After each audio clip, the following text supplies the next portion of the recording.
Hello အားလုံးပဲမင်္ဂလာပါဖူဘောမချက်ကနေကြိုဆိုပါရစေဆိုတော့ဒီတစ်ပတ် Premier League ပွဲစဉ်24အဖြစ်အစောဆုံးလို့ကျွန်တော်ပြောရမယ် Arsenal နဲ့ Leeds တို့ပွဲမှာ Arsenal က၄ဂိုးပြတ်နဲ့အဝေးကွင်းမှာအနိုင်ရတယ်ပုံစံကောင်းတွေတောက်လျှောက်ပြနေတဲ့နီးပြ Daniel Farke ကိုသာအာတီတာအတိုင်းတာတစ်ခုတည်းဒါလောက်ပြသွားတဲ့ပွဲပေါ့နော်ဒါ Arsenal တို့အရေးကြီးတဲ့နိုင်ပွဲတွေကျွန်တော်ဖြစ်တယ်ဒါအထူးသဖြင့် Arsenal တို့ကဒီရက်ပိုင်းမှာအရင်အရေးကြီးတဲ့ပွဲတွေလာပြီထူးသဖြင့်ကျွန်တော်ဒီပွဲပြီးပြီဆိုတာနဲ့သူတို့က Chelsea နဲ့ဒုတိယကြော့ဖြစ် Emirates မှာကာရာဘောင်းဖလားထင်ပါတယ်ကျွန်တော်ဒုတိယကြော့ဖြစ်ရှင်ပြိုင်ကစားရမယ်ဆိုတော့အဲ့ဒီမတိုင်ခင်မှာလည်းသူတို့က Premier League မှာ3ပွဲစတိုက်နိုင်ပွဲပျောက်ထားတာ Manchester United ကိုသူတို့အိမ်ကွင်းမှာ2ဂိုး3ဂိုးနဲ့ရှုံးနေအပြင်ရှေ့မှာတည်ရပွဲ2ပွဲစတိုက်ကျထားပြီးတော့အောက်က Manchester City တို့ဒီ Aston Villa တို့နဲ့ပေါ့နော်အမှတ်သိပ်မကွာတော့တဲ့4မှတ်လောက်ပဲကွာတော့တဲ့အခြေအနေတစ်ခုကိုပြန်ရောက်လာတာဂျားထဲမှာလည်း Champions League နောက်ဆုံးပွဲစဉ်ရှိတာဘာညာနဲ့ Arsenal ကအာယုံဆိုင်စရာပွဲတွေများခဲ့တယ်ပေါ့နော်ဆိုအဲ့ဒါကြောင့်ဒီပွဲကလည်းသူတို့အတွက်ရှေ့ Premier League 3ပွဲစတဲ့အမှတ်ရော့အပြီးမှာပြန်ပြီးတော့နိုင်ပွဲပြန်ယူဖို့အတွက်အရေးကြီးခဲ့တာဆိုအာဒီတာကဒီပွဲကိုအမှားယွင်းမခံဘဲနဲ့ကျွန်တော်ဂိုးပြတ်အနိုင်ရပြီးတော့ဒါပေါက်ကွဲပြခဲ့တယ်လို့ပဲကျွန်တော်ပြောရမယ်ပေါ့နော်ဆိုတော့ပထမဆုံး Zubimendi ကသူတို့ဒီမာရူကီရဲ့ကျွန်တော်ဖြစ်တင်ဘောကိုခေါင်းတိုက်ပြီးတော့တွင်းတယ်လို့သူတို့ရဲ့အားသာချက်တစ်ခုဖြစ်တဲ့တောင်းကန်ဘောကနေပြီးတော့မာရူကီပဲထပ်ပြီးတော့ကန်တဲ့အလုံးကိုအုံကိုဂိုးသမားကကိုကိုလေးကိုထိုးပုတ်တယ်လို့ဖြစ်ပြီးတော့2စီးဖြစ်တယ်ဒုတိယပိုင်းမှာလူသားဝင်လာတဲ့ကျွန်တော်ဒီမာတင်နယ်လီက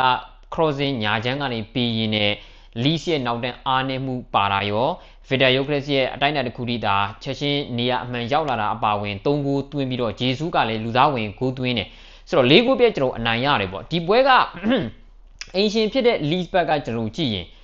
်တော်တော်ကိုညံ့ခဲ့တဲ့ပွဲပါတော်တော်ကိုညံ့ခဲ့တဲ့ပွဲဆိုတာကျွန်တော်တို့ဒီပွဲကြိုတွေမှာပြောသလိုပဲရှေ့ Leeds ပွဲတွေကိုကျွန်တော်တို့မြင်တွေ့ကြရလို့ပဲပေါ့နော်တောက်လျှောက်ဆိုသလိုကြစ်လစ်မှုတွေကိုသူတို့ပြပြီးတော့ Leeds ကအခြေအနေကောင်းထားတာတော်တော်ကိုအခြေအနေကောင်းထားတာအသင်းကြီးတွေနဲ့ပွဲတွေမှာဆိုလို့ရှိရင်လည်းသူတို့ကောင်းကောင်းဒုက္ခပေးနေစွမ်းရှိတယ်အိမ်ဝင်းမှာလည်းဒီဟာဒီသူတို့အဲ့လောက်ထိသူတို့ရှုံးပွဲကမရှိသေးဘူးဒါ Leeds လို့အဆင့်16မှာရောက်နေတဲ့အသင်းတစ်သင်းတွေအိမ်ဝင်းရှုံးပွဲအများကြီးမရှိသေးဘူးဆိုတဲ့အခြေအနေမျိုးကဒါတိုင်းတာတစ်ခုဒီသတိထားစရာပေါ့ဒန်နီယယ်ဖာကာကလည်းနောက်ပိုင်းမှာတောက်လျှောက်ပုံစံကောင်းတွေပြလာတယ်ပါတယ်ဒါပေမဲ့လို့ဒီပွဲမှာ Leeds ရဲ့အဓိကအားသာချက်လို့ကျွန်တော်ပြောရမယ့်ဒီ central progression ကို Arsenal ဘက်ကအကုန်ပိတ်ချနိုင်ခဲ့တယ်ပြောနေတာကကျွန်တော်တို့ဒီတောင်မှာဆိုလို့ရှိရင် Leeds က wing back တွေကိုပုံမှန်အားဖြင့်ကျွန်တော်သုံးနေပေါ့ထားပါတော့ကျွန်တော်ဒါ Goodmanson တို့ကိုသုံးနေ Justin တို့ကိုကျွန်တော်သုံးနေပေါ့ဒါပေမဲ့ဒီပွဲမှာနှစ်ယောက်စလုံးကဘလုံးမှအလုံးမဖြစ်ခဲ့တယ်လို့ကွင်းလေကနေဘောလုံးကဘလုံးမှရှိကိုပို့လို့မရဘူး Leeds တို့ဆိုတော့ပုံမှန်ပွဲစဉ်တွေမှာဆိုလို့ရှိရင်သူတို့ကအဲ့လို central zone ကိုအဓိကအသားပေးပြီးတော့ဘောလုံးကိုပြိုင်ဘက်ကိုတက်နေနေရအောင်ကျူးပန်းတာ Arsenal ရဲ့ကွင်းလေ block ကိုဒါမဖြေနိုင်ခဲ့ဘူးသူသဖြင့် Arsenal ဘက်ကလည်းဒါကိုကောင်းကောင်းသူတို့ပိတ်ဖို့သူတို့ကျူးပန်းခဲ့တာပေါ့နော်ဘာလို့လဲဆိုတော့ကျွန်တော်ကြည့်ရင်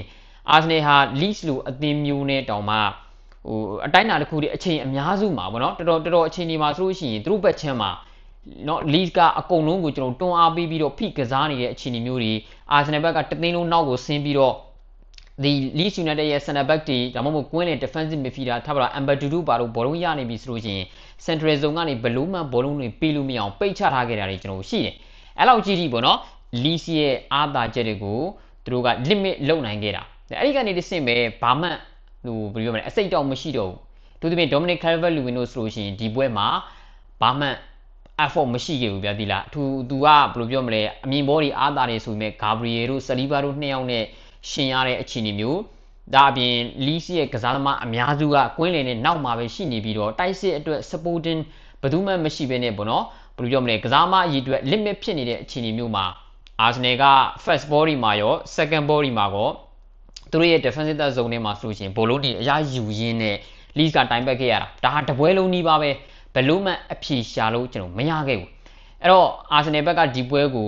ဘယ်လို tactic ပိုင်းအရာပဲဖြစ်ဖြစ်ပေါ့နော် jewels ပိုင်းတွေအရာပဲဖြစ်ဖြစ်ရက်လက်ပိုင်းအရာပဲဖြစ်ဖြစ်တော်တော်ကိုထိရောက်အောင်လုပ်နိုင်ခဲ့တဲ့ပွဲတွေကျွန်တော်ပြောရမယ်ဒါအရေးကြီးပါတယ် Arsenal တွေအခု weekend မှာဆိုရှင်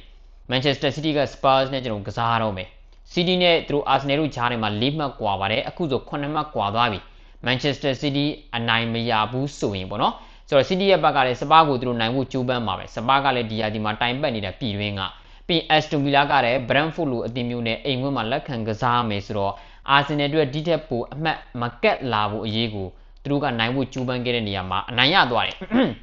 ပြီးခဲ့တဲ့ကျွန်တော်တို့ပရီးမီးယားလိရက်တရပတ်ဒီတိုးတွေမှာအာဆင်နယ်ကတောက်လျှောက်အမှတ်ဒီရုံနေတော့အာဒီတာအတွက်ကောကစားမတွေအတွက်ကော PR တွေကနေရာစုံကနေကျွန်တော်ရှိနေတာအခုတော့သူတို့တွေအတိုင်းအတာတစ်ခုဒီစိတ်ချနိုင်ပြီလာမဲ့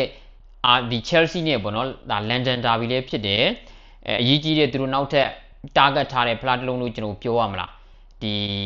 ီဒုတိယကျော် semi final ပေါ့နော်ကျွန်တော်ဒါကစားဖို့ကျွန်တော်ရှိတော့ Chelsea ဆိုလို့ရှိရင်အခုပွဲထွက်လူစင်းမှာမင်း Joao Pedro တို့ဘာလို့မပါဘူး James တို့ဘာလို့မပါဘူးဒါမျိုးတွေပြောင်းလဲထားတာကြီးကျွန်တော်ရှိတယ်ဒါပေမဲ့ Arsenal က Premier League ကိုဦးစားပေးကစားရင်းနဲ့သူတို့တွေအမှန်ကန်နိုင်ရတယ်ဆိုတော့ away win မှာ 4-0 နဲ့အနိုင်ရတယ်ဆိုတာမျိုးကတော်တော်ကောင်းတဲ့အခြေအနေမျိုးပါအထူးသဖြင့် Gabriel Jesus တို့အနေနဲ့ပေါ့နော် open play ကနေကျွန်တော်ဂိုးတွေရတယ် Victor Gyökeres တို့ဂိုးတွေရတယ်ဒီကနေ့တော့ပြပြပြောမလဲဒီ Arsenal ဘက်ကအတိုင်းအတာတစ်ခုဒီဂိုးတွေရအောင်အားထုတ်ခဲ့သည့်တိုင်အောင် Leeds နောက်တန်းက Rondo ကတော်တော်ကိုညံ့နေတယ်မှာပါတယ်ဟို Victor Gyökeres ရသွားတဲ့အလုံးဆိုလို့ရှိရင်သူမှီတီဖြစ်စီမမီတီဖြစ်စီပေါ့နော်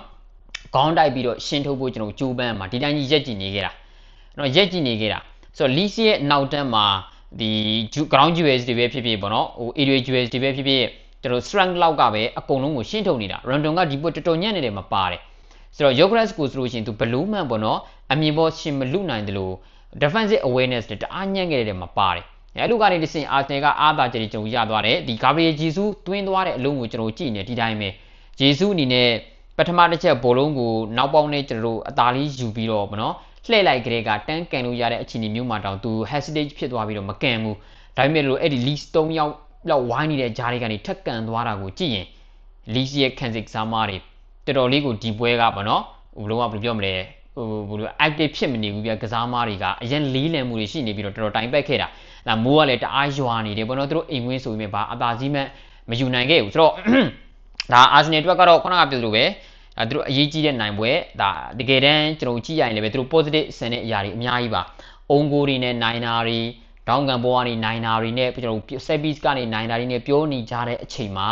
ဒီ open play တွေကနေပြီးတော့သူတို့2ဂိုးရတယ်ပေါ့ Martinelli ကလည်း Madueke ရဲ့နေရာကိုဝင်ကစားရင်းနဲ့သူ assist တစ်လုံးရတယ် Gabriel sorry ပါဒီ Victor Gyökeres တို့ကအရင်ရေးကြီးတဲ့တွင်းကိုပါဘာကြောင့်လဲဆိုတော့ Gyökeres အနေနဲ့ Inter Milan တို့ပွဲတို့ဒီပွဲတို့ပဲသူဂိုးသွင်းနိုင်ပြီးတော့ဂျားတွေကပွဲတွေမှာတော်တော်လေးတိုင်ပဲတယ်နောက်တစ်ခုကသူ့အတွက်ပေါ့နော်ပွဲကစားခွင့်ကလည်းအဲ့လောက်ထိအလုံလောက်ရတယ်လို့လည်းကျွန်တော်တို့မခံစားအောင်စောစောစီးစီးလူသားလဲခံနေတယ်မှာပါတယ် Video ကစားအမြဲတမ်းဒီပါပေါ့နော်စောစောစီးစီးလူသားလဲခံနေတယ်မှာပါတယ်ဟိုရှေ့ပွဲတွေကိုကျွန်တော်ကြည့်ရင်ဆိုတော့အခုဒီပွဲဆိုလို့ရှင်တော့သူအတိုင်းအတာတစ်ခုတည်းသူကစားခွင့်ရသွားတယ်ဂိုးလဲသူတကူသွင်းသွားတယ်ပေါ့နော်ဒါတော့မှပထမပိုင်းမှာဆိုလို့ရှင်ဗျာနော်သူဆွဲပြေးတာနောက်ကကစားမှာဒီ Leeds နောက်တန်းကရအောင်လိုက်ပြီးတော့ block လုပ်တာအဲ့လုံးလုံးပါလို့ဆိုလို့ရှင်တကယ်ဂိုးရအောင်သူ့အနေနဲ့ပေါ့နော်လုံးပြနိုင်ရမှာဟိုဒါ Leeds တို့ဘာလို့ပို့လို့နော်တကယ်အသင်းကြီးတွေဆိုလို့ရှိရင်ဒီလိုမျိုးကအရန်ကိုဘယ်လိုပြောမလဲဟိုစကားပြောတော့မှာဗျာတိလားတိုက်ဟိုဒီလို moment တွေကအများကြီးအခွင့်အရေးကျွန်တော်ရမှာမဟုတ်ဘူးဆိုတော့ဒါမဲ့လို့သူဂိုးသွင်းနေပေါ့နော်ဂျေဇုအတွက်ကလည်းအရေးကြီးပါတယ်ဆိုတော့ဒန်ရန်ပြဿနာကနေပြန်လာအပြီးမှာ Victor Gyökeres ကိုကြော်ပြီးတော့သူပွဲကစားခွင့်ရဖို့ကျူးပန်းနေတဲ့အချိန်သူကဂိုးတွေစက်တိုက်သွင်းနေတာဒါပေမဲ့လို့ Kai Havertz ကျွန်တော်ပြန်လာတယ်ပြီးရင် Victor Gyökeres ကလည်းရှိနေတော့သူ့အတွက်ပွဲကစားခွင့်နည်းနည်းရရင်ရတယ်လို့လုံးပြနိုင်မယ့်အခြေအနေမျိုးမှာသူဒီပွဲမှာလည်းဂိုးထက်သွင်းနေပေါ့ဆိုတော့ပြောရရင်တော့ထီရောက်မှုတွေရှိနေတယ်ပေါ့လူသားလဲမှုတွေမှာအဲတော့ဒီပွဲမှာတော့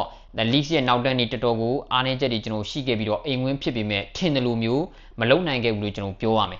ဆိုတော့ရှေ့ပွဲတွေမှာဒါကြောင့်ကောင်းခဲ့တဲ့လောက်ဒီပွဲ Arsenal ရဲ့ဘယ်လိုပြောမလဲဒီဟိုတူးချင်းကျွန်တော် US ဘိုင်းနေမှာပဲဖြစ်ပေါ့နော် crossing တွေပဲကျွန်တော်ဖြစ်ဘာမှကိုမလုံနိုင်ခဲ့တာပါဆိုတော့ Arsenal အတွက်တော့စောစောစီးစီးကစားတဲ့ပွဲဂျားထဲမှာလည်း Champions League ကစားအပြီးမှာနားရက်တွေအများကြီးမရဘူးဒါအပြင်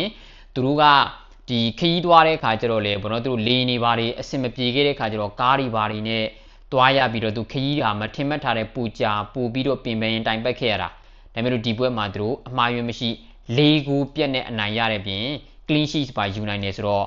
Arteta နဲ့ Arsenal တို့ Premier League က PR တွေကိုခဏလောက်တော့ဒါအတိုင်းအတာတစ်ခုတည်းသူရက်တန်ထားနိုင်မယ်လို့ကျွန်တော်ထင်တယ် Manchester City ရဲ့ရက်လက်စပါရိုရဲ့ရက်လက်တွေကိုကြည့်ပြီးတော့ရှေ့လျှောက်ပွဲတွေသူတို့ပေါ့နော်စိတ်သက်သာရမလားသူတို့တွေအမှတ်ရောခဲ့ရင်ပေါ့ဗျာစောင့်ကြည့်ရမယ့်အနေအထားမျိုးပါဆိုတော့ Arteta နဲ့ Arsenal တို့တော့အရေးကြီးတဲ့နိုင်ပွဲကိုကောင်းကောင်းဖော်ဆောင်နိုင်ခဲ့တယ်ကျွန်တော်ပြောရမယ်ညီတို့ရောဘယ်လိုမြင်ကြလဲဒီပွဲနဲ့ပတ်သက်လို့ဆွေးနွေးကြပါအောင်အားလုံးကိုချစ်တင်များ